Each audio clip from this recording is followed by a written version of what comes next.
know, if we live in a world that's ordered, a universe that's planned, there's natural laws, the sun is in the centre of the solar system, all the planets go around the sun, the Earth's just at the right place, we've got atmosphere to breathe, we've got food to eat, we've got water to drink, and it's a lovely place. Now if you go to Mars, no atmosphere, no food, no water, no temperature, you're not going to last very long. If you go to Venus, it's even worse, and these are our near neighbours. You go out further, you've got no chance at all of ever living on any of those planets. It's only this one. Isn't that strange? Well, not if you're a believer in God, because you believe that God has made this planet for man to live on. Everything is just right. Do you know the story of Goldilocks? She went into the bear's cottage, and the food was just right, and the chairs were just right, and the beds were just right, because it had all been put there by the three bears. Well folks, we love our planet Earth, and it's just right for us. And it's not order out of chaos by chance, because that can never ever happen. Folks, if you tipped a pile of Lego bricks on the floor, and then you did it again, and then you did it again, and then you did it again, do you ever think you get a house? Do you ever think that? Or a little man, or a car, or a spaceship? Do you ever think that? You wouldn't, would you? Because you're just going to get chaos. When you start with chaos, tip it all out, you get chaos. But folks, you, me, are fearfully and wonderfully made, because we're made by God. Now, I've got another question for the atheist, is this one. How can you have anything at all if there's no one behind it? How can you have matter before mind? I'll tell you a secret. That was what convinced me, folks, as an atheist, as a teenager, that there must be a God, because there's something behind the wonderful creation, someone behind the wonderful creation in which we live. But the other one is this, very tough for an atheist to answer this one. Why is there anything at all rather than nothing? You know the answer. Why is there anything at all in the universe? Why is there a universe? If you start out with nothing, and I mean nothing, why is there anything? Why should there be anything?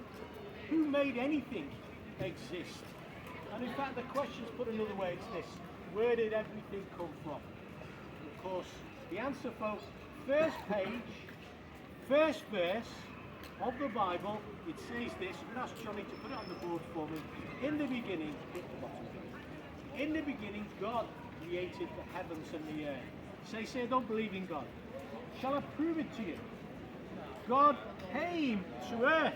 Now we are trying to put men on other planets. But folks, the evidence is overwhelming that Jesus Christ, who claimed to be God, was exactly the one who he claimed. He healed the sick. He cured the blind. He cleansed the leper, and he raised the dead. He walked on water, and he calmed the storm. Now folks, only God can do those things. You can't, I can't, no one can. Muhammad can't do them, didn't do them, Buddha didn't do them, can't do them. Only Jesus did them. And they were witnessed, folks, by thousands and thousands and thousands of people. And folks, the evidence is overwhelming. Jesus is no ordinary man. He is a man, but he is fully God. And the message of the Bible is this: God died on a cross for the sins that man, including me, you, have done. He was raised again the third day, and he lives today. Folks, this is the message. There are no answers out there, by the way, in atheism, in evolution, or even in the other religions, folks, to these questions. But the answer from the Christian perspective is in a person. His name is Jesus. We commend him to you, folks. There's been a time in our lives when we trusted him for ourselves, and he's made all the difference. There's our questions, folks. Questions the atheist can't answer. Any atheist like to try? Please go ahead, be my guest. Answers on the first page of the Bible. How can we know it's true? Because God himself came to earth. We're Christians.